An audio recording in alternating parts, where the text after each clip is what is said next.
right. So we want you to relax. We're remembering Mum, obviously, but also we want to, for all of us, we were raised in an environment that seems silly, isn't it? Okay. And I'm not sad. I'm actually happy. We're raised in an environment where there was always more to life than just living life.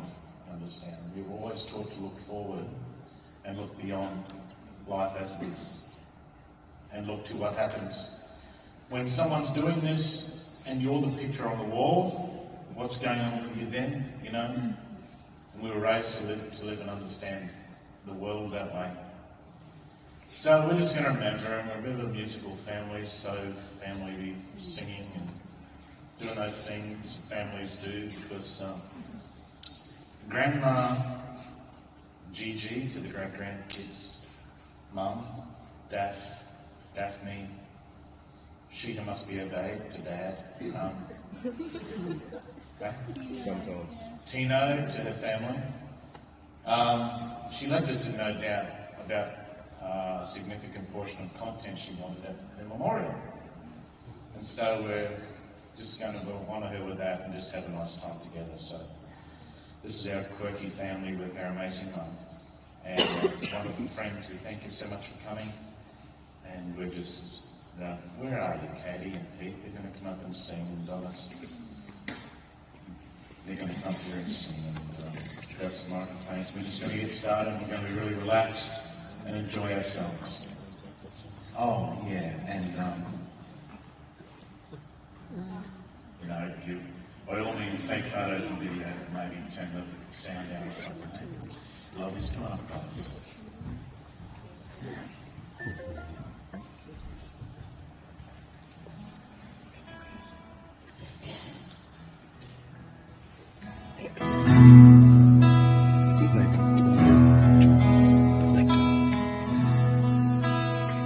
I come to the garden alone. What would do is still on the roses, and the voice I hear calling on my ear, the Son of God discloses,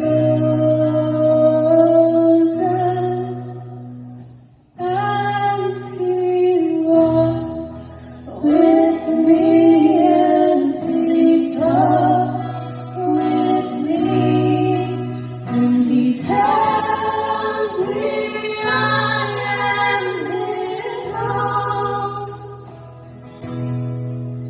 And the joy we share as we tarry there, no other has ever known. He speaks, and the sound of His voice is so sweet.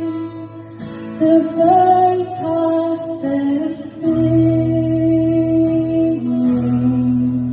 and the melody that He gave to me within my heart is ringing.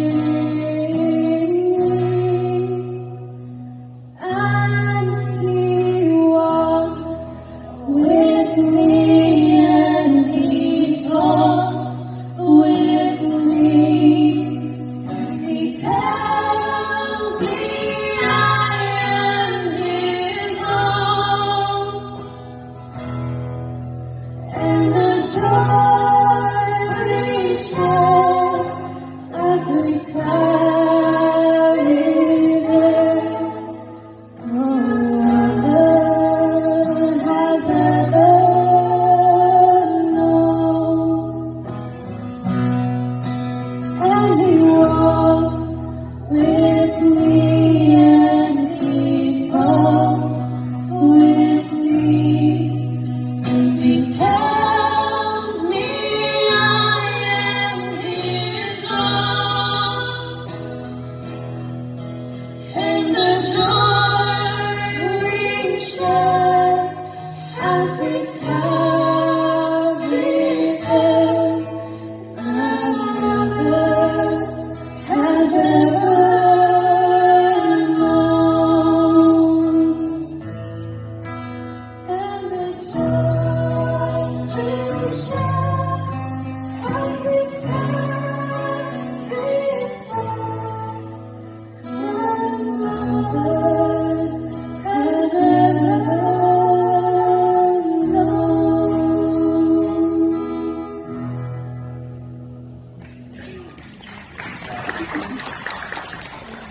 niece Peter and my little sister Madonna.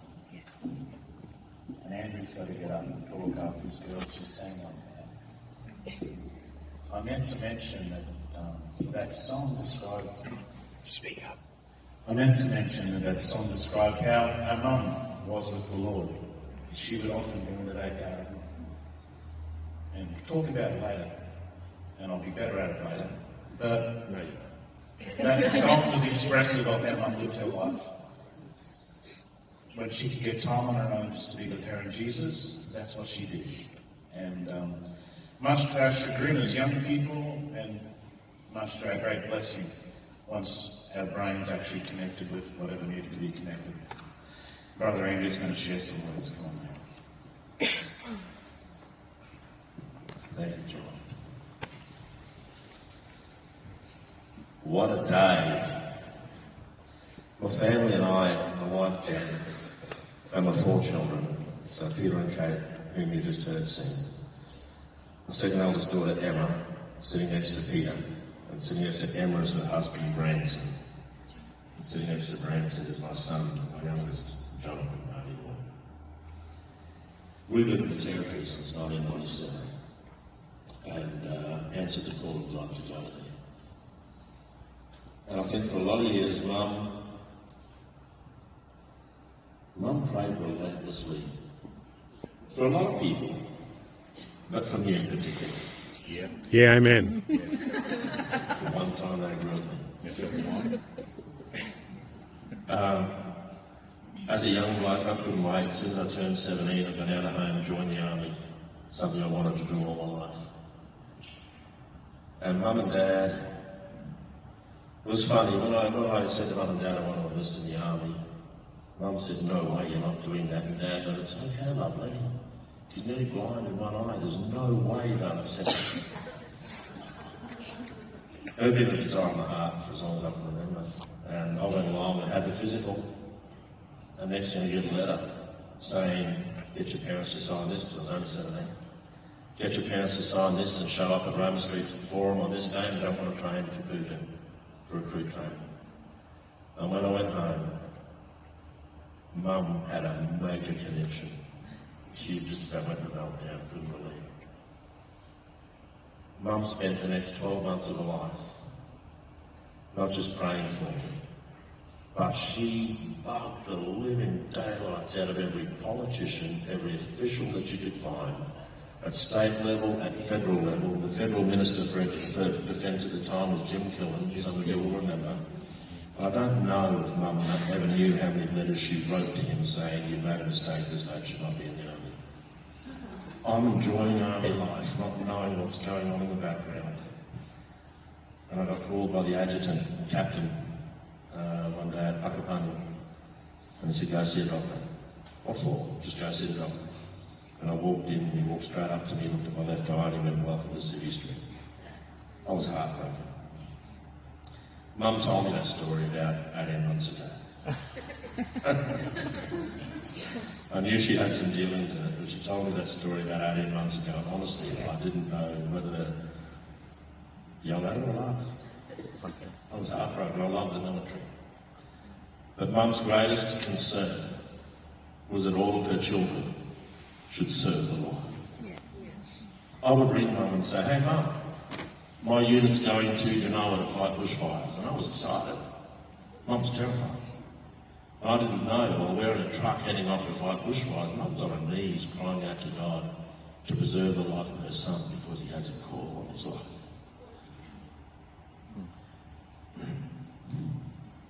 I insisted on wearing a suit today because Mum said to me at one point, when she was praying for me,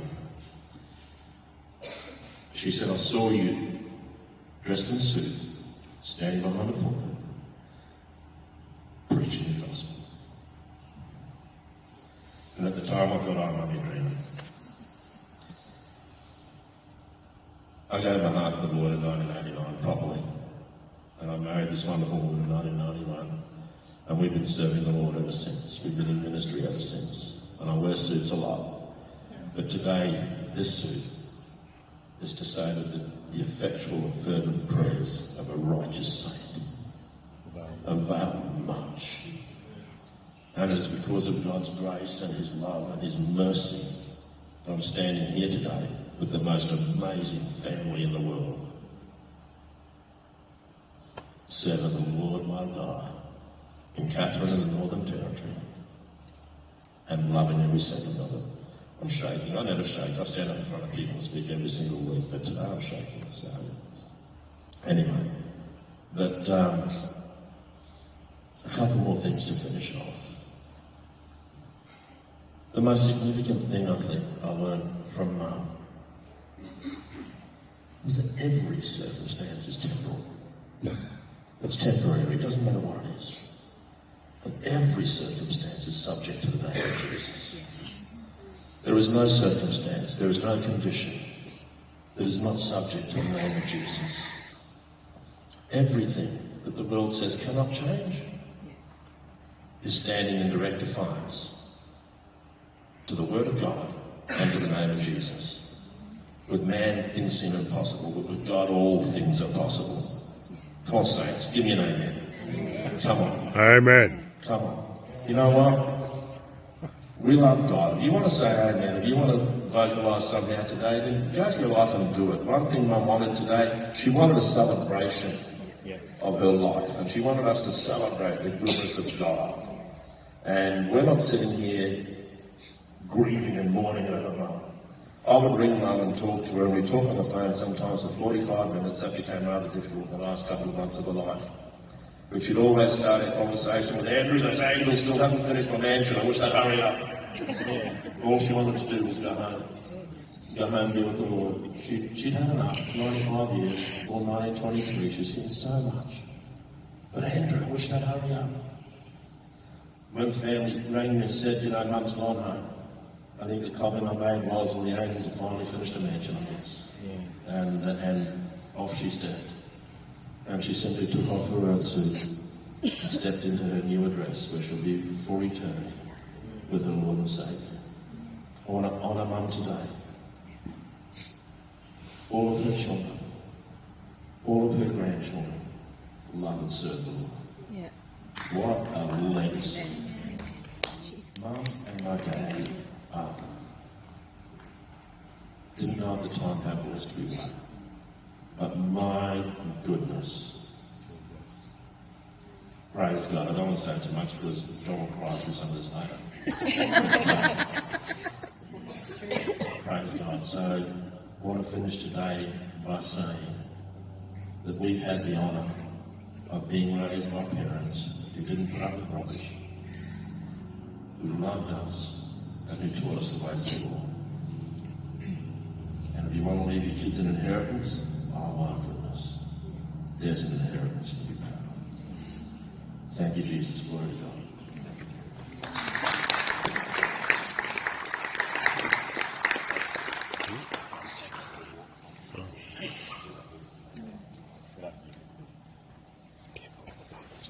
Well, Mum wanted us to sing a song, so we're going to sing a song before us. So it's mostly, almost completely unrehearsed. But she wanted us to sing a song together. So it's going to stand down here and sing with some microphones. It's just for me. Yeah, let's let it sing.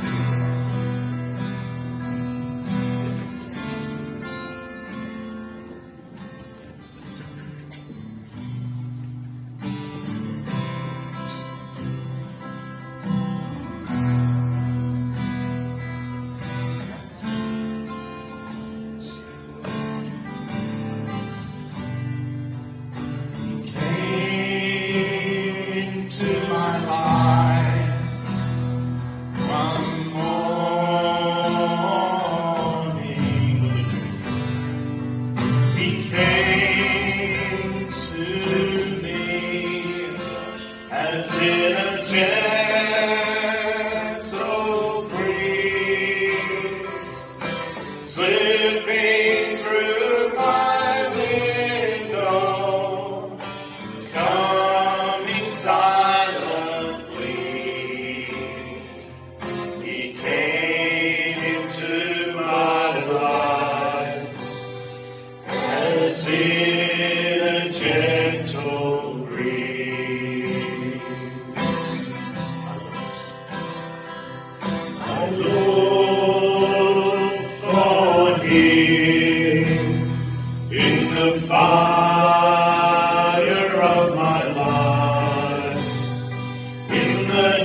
in fear.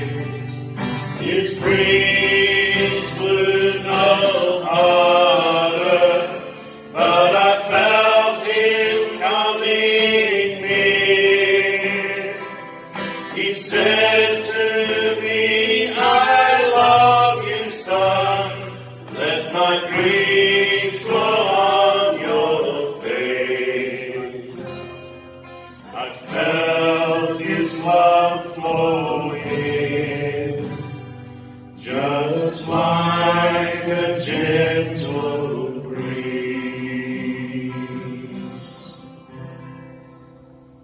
Hallelujah.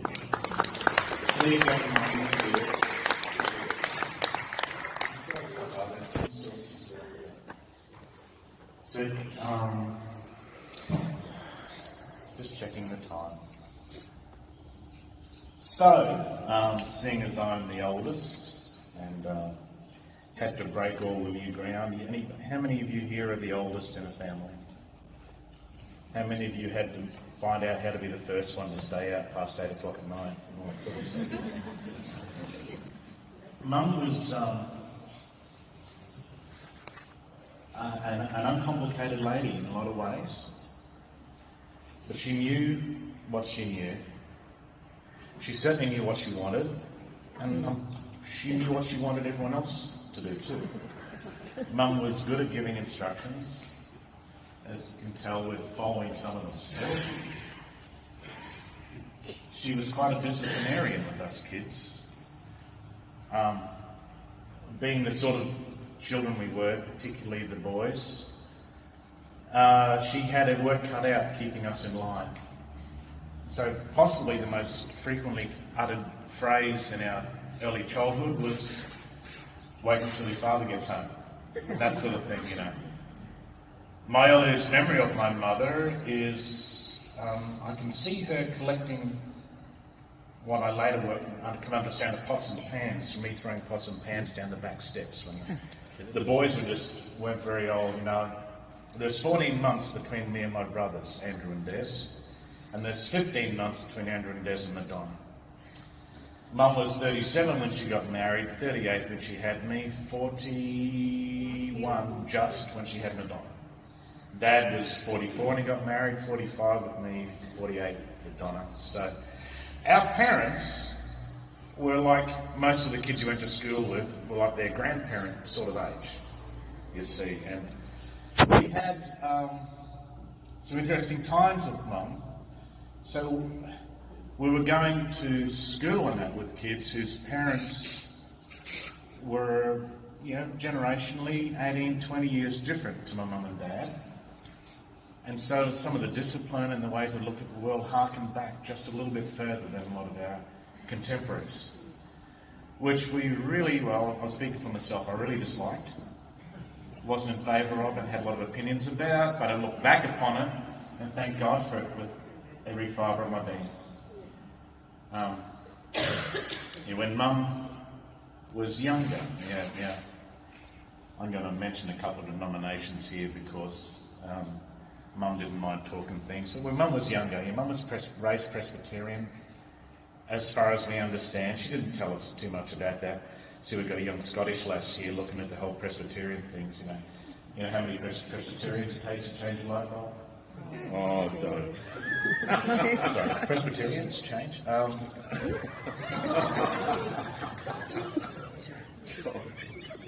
Was that wrong? When Mum was 24 years old, through a series of events that occurred in her life, very traumatic events,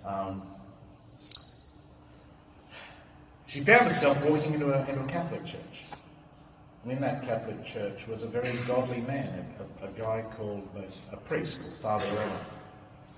And he was quite a man. He was a real man of God. And Mum hadn't found any help or anything where she had looked, and she became a Catholic, which, as far as I understand, may have put her at odds in some respects with other parts of her life. But she became God-hungry. My middle name is Gerard, right? Gerard. My family, my wife in particular, loves to call me Gerard. But Jared, my middle name comes from the patron saint of pregnant women. I mean, who knew that? Because she had such trouble. Since I've been trouble to her. I did the whole. Okay. We've got Uncle Fred in the front here. Seems that when I was in the womb, I was troubled. She had to get injections every day for 16 weeks or something to have me. It was right in the middle of the thalidomide thing and everything, and I should always thank God for that. You can tell Mum was close to her obstetrician. My brother was named after him. Can you believe that? He names their child after an obstetrician. Well, my mother did, you know. She was not particularly conventional. It's about her and not about us. She was very faithful Catholic. See, as someone we were all raised Catholic and everything, and looking back, I kind of subdivide things into obligatory Catholics, faithful Catholics, and the people that go Christmas and Easter, and then all the other ones that, when it comes to the census, put something there. You know, there's people like that. In my family, we were more Catholic than the Pope. We really were. We'd sit around doing rosaries and all sorts of stuff. I mean, we got... My mum and dad loved God. Yeah. And they served him in a way that they understood to do it at that time in their lives, you know? Yeah. And it was the most we could do. Mum wanted me to be a priest, you know, and I didn't mind that idea until I noticed these curvy things. Yeah, I met this one here, the wife of my youth. She wanted us all to love God, certainly. In a Catholic way, serving God was to be a priest, a brother, or a nun, you know. Well, she had an experience with God in 1970. Changed her life forever. And this used to really upset me. I think it may have upset my siblings. It certainly upset me. She used to hang out with the penguins, hang out with the nuns, a lot. And they went out to this place, and she got baptized in the Holy Spirit. She had an experience with God, and her life dramatically changed. And now my mum loved God no more than she had previously, but the way that she related to him, she began to learn things about the Bible and stuff. And so we would be dragged on a Friday night out to these meetings at a place called Barden, out of Barden, at a church out of Barden. We go to these meetings, and I remember them, all the stuff that went on. But my most vivid memory is seeing half a church full of penguins in the same spot, half a church full of nuns, and my mum's right in the middle of them all. And they all loved her and everything, and she began to follow God very hard, passionately. And we began to notice things. She'd be sitting up at night, it'd be midnight. You wake up and hear something, and Mum's up in the lounge, got a Bible up on her lap or something, and she's praying for us by name and praying. At that stage, we had relatives living in England or Europe and stuff, you know, they're very musical family, and I hear them praying for everybody by name.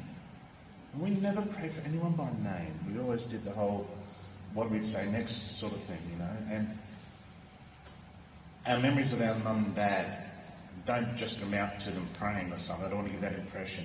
They were very real people. We did a tremendous amount of sport. They lived their lives standing on the sidelines of soccer fields and cricket ovals and netball ovals and all that sort of stuff. And Highland and Scottish dancing from my sister. Dear Lord, we dodged that bullet. But, and these other things, you know, very full lives. Mum grew up during the Depression. She was born in 23, grew up during the Depression. As you'll see when we look at, my goodness, there was a lot of pictures photos to try to put together. So it's like you know, they used to show those little short movies before the movie. Yeah, it's like that. It's lots of photos. She was really something else. You were never in doubt of where you stood with Mum. She could be a very hard taskmaster. She could be a stern woman. She came from a background where they had long memories and some of them had short fuses. You know, and over time, Mum changed. She, you know, you'd see flashes of that every now and again, but she became she grew to be different with the influence of coming understand the way God wants us to live, which isn't to be better than anyone else, because that's not relevant on any stage. It's just to faithfully follow Him in the light that you have from the Scriptures. You follow God, you know, and they did. I used to come home. We'd go out, you know, you become a teenager, grade 11, grade 12, some of your mates get their driver's license, you start going out, having a bit of fun, breaking some of that new territory I spoke about before. Over 2 minutes. I'd come home at night. She wouldn't know the car pulled up, and often I'd be afraid if my mates would hear my mother, because she'd often be praying when we come home. You know, she did other things. She did housework and stuff, you know. She cooked for us and everything. She didn't spend all day. She was no Mother Teresa, you know. I'd come home, I'd come up the steps quietly, knew always to step over the second step because it squeaked, and the second top step because it rocked and made a noise. And I'd go put my hand on the door and is she in the lounge room or not? And the lights were always on. She'd always be there, whether she was awake or not, and listen. And there she is, and she's talking to God about me. And God, whatever He's done tonight, so she would pray, whatever He's got up to tonight, please forgive Him. She told us to keep him safe and keep his friends safe, and she did all this sort of thing, you know.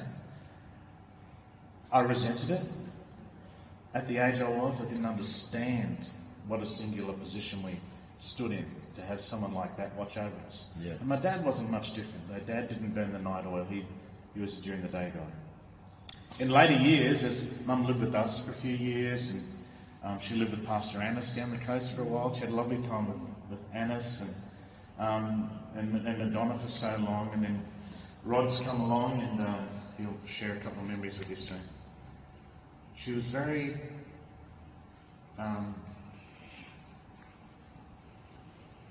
involved in a world. I don't know how to express it very well. Her world shrunk a little bit. She didn't get out as much. She didn't do as much. But she would always lift the whole family and our friends and our extended family. Always make sure that they were always, she'd hold on to that, as there's a phrase in the Old Testament, she would take hold of the horns of the altar. Yeah. Metaphorically speaking, she would hold on to that. And if someone needed to be prayed for, that was not. I know we talk about praying all the time, but that's what our mum was. As wonderful a mum as she was, her legacy to us is not just the character that she built into us as children, and the demands she made upon us to actually develop some character and to be educated, and the work ethic and all these other things which were instilled in us from Mum and from Dad. But her abiding legacy when she's gone, her abiding legacy comes from her relationship with God and what she instilled in us. And many haven't understood it through the years, and she was by no means always the best at communicating what was going on in her about these things. She would hold the truth very passionately. She was expressive, but she was also pretty quick off the mark if you were, that cup of tea's not right or something else. She'd let you know. We'd be no doubt. I don't want to say much more because, this is a great day for us in a lot of ways. We get to gather, and we're so thankful to you all for gathering with us. I just want to say, when Mum went home, she was a bit unwell the last few weeks of her life. She deteriorated fairly quickly. She'd say to me for the last couple of years, "Why haven't I gone home?" She says, "I want you to tell Jesus I want to go home." And he said, "Mum, I'm not going to say, Jesus, can you please kill my mum?" I used to tell her that all the time, and she would laugh. I said, "Mum, you've always trusted him with your life. And the number of your days you'll fulfill." I said, he holds your life in the palm of his hand. He'll call you to him. But she wanted to see Jesus. She wanted to see Pompey, our dad. I didn't think of it till one of the crew mentioned it. I have 2 older siblings in heaven who would be miscarried babies. Should get there's lots of things you don't think about. When we were there in the morning that she went home, I should explain, when she died, my goodness, her and her sister went up in the same hospital ward on the same day. Mum died eventually on the Thursday. Auntie Phyllis died on the Saturday. Mum was 95. Auntie Phil died 3 days short of 101. After Mum died, about an hour after, I went. Mum was in bed 18. Auntie Phil was in bed 8. I went to bed 8. Went up there. My cousin Bill was there. And I walked in. Oh, hi John. How you doing? I said, good mate, good. He said, yeah. How's Mum? I said, mate, Mum went home about an hour ago. He said, oh, that's fantastic. Oh, that's good. I don't know how Philly's going to do it. And I realised the euphemism we use for dying doesn't always translate into other ways of looking at things. I said, I'd say, oh, Bill, Mum died an hour ago. And of course then he felt so bad for being so happy when I said she went home. But that tiny little anecdote, you know, everyone knew that Mum loved God. Yeah. And she did her best to try to communicate that in the way that she understood to do it. The best way she knew how to communicate God's love was when there was no one there and she prayed for them. That morning when she went, it was just like she had a robe on and she just shrugged her shoulders and that robe just slipped to the floor. And she just went home. It was very peaceful. It was very lovely. We didn't shed any tears or anything. It was just a sweet departure. And we'll see her again soon. No. We'll see her again soon. So I know, thank you for everybody and what all of you have been in my mum's life. Those of you who knew her and those who didn't know her, thank you for what you are in the lives of us who are the reason you're here. We're very grateful. We appreciate it. And we thank you for remembering Mum with us. Now we've got to put a microphone back in here and stuff. We're going to look at approximately, if anyone wants to do the math, we've got 5-second transitions, Sean, have we? About 5-second transitions. There's about 260 photos, so if anyone wants to do the math. So let's just have a look at... I found out, I didn't realise until Tuesday, Mum was pretty when she was young. Oh. I'm not trying to be a smart aleck with that. I mean, I really didn't know. I didn't know my sister was pretty until 2003. I was looking for someone in a room and I saw him. Who's he talking to? And your brain and back says, that's my sister. She's really pretty. I didn't even notice, but my mum was pretty. My mum, no one thinks of their mum as being pretty.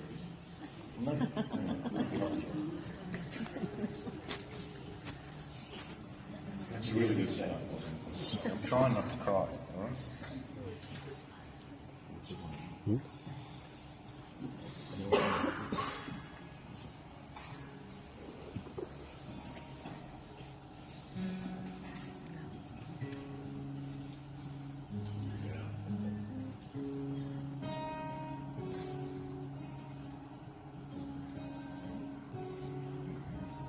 Jesus loves me, this I know, for the Bible tells me so. Little ones to Him belong. They are weak, but He is strong. Dad. Yes, Jesus loves me. Yes, Jesus loves me. Yes, Jesus loves me. The Bible tells me so. Jesus loves me, He will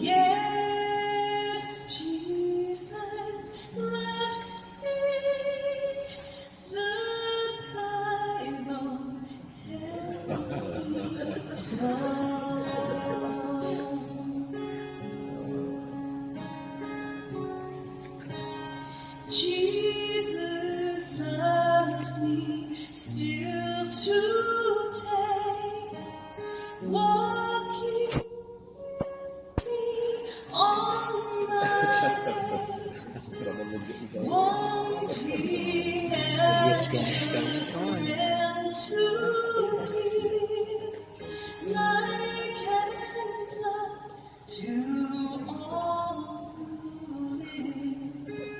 Yes, Jesus loves me. Oh, yes, Jesus loves me. Yes, Jesus loves me. The Bible tells me so.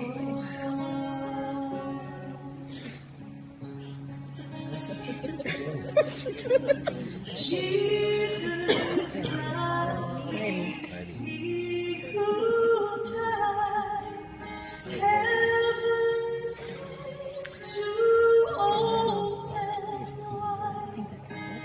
He will wash away my sin. Let his little child come in. Yes, Jesus loves me. Oh, yes, Jesus